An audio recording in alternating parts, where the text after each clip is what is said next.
Hey everyone, welcome in, get comfortable, because today we're diving deep into 100 Years of Solitude. Ooh, ambitious. It is, but we've got the excerpts, and honestly, I'm ready to unpack this whole magical realism thing, the characters, everything. It's one of those books. It sticks with you. Totally. And what better place to start than Macondo itself? I mean, Jose Arcadio Buendia. Talk about a character, right? Eh.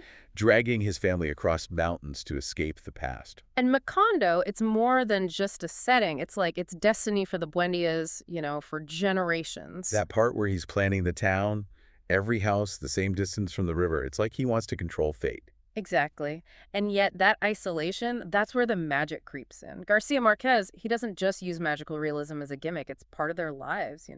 The insomnia plague. Imagine that. Suddenly no one can sleep.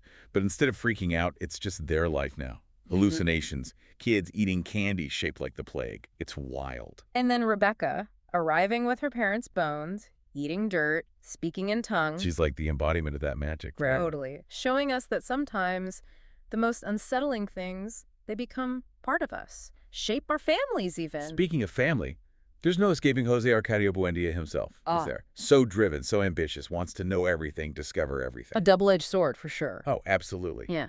But when he sees the ghost of Prudencio Aguilar, the man he killed, chills every time. Right.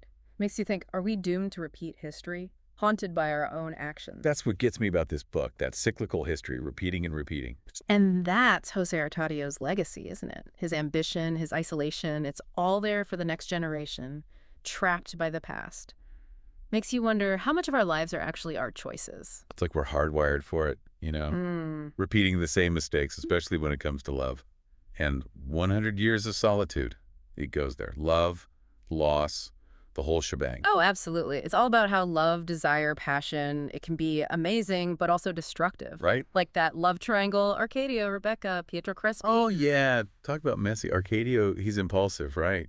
Wants that connection. And Rebecca, she's always got that pull, dramatic. And Pietro. The poor guy, scumbling right into the middle of the Buendia family drama. It's classic Garcia Marquez, though, isn't it? Because it's not just a love story. It's deeper than that.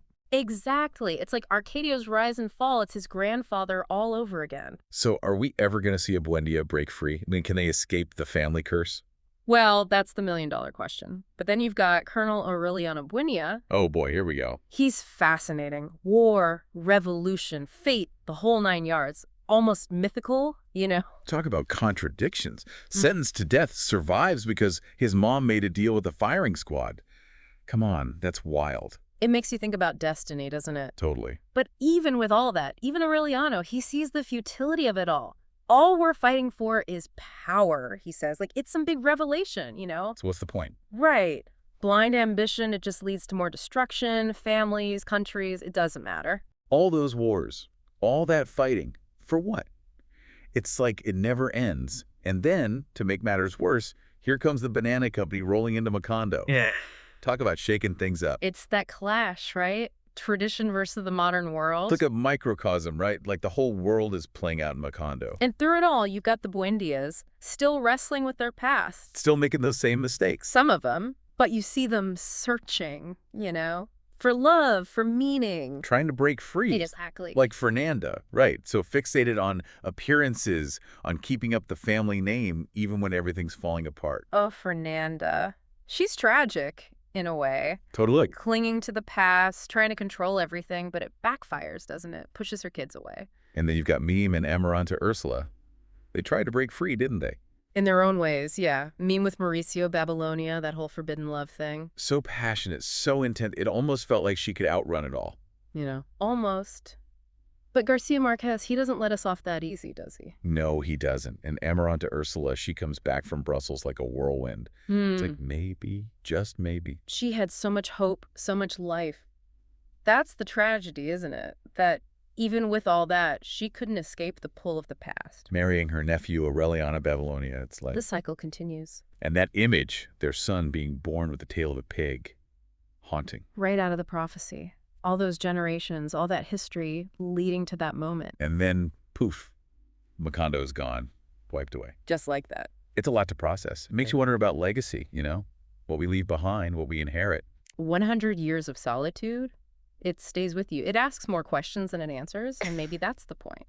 It makes you think about your own life, your own family, Right. the Yeah. choices we make, the things we can't control. Exactly. And that's the magic of it. It's a story about one family, but it's really a story about all of us.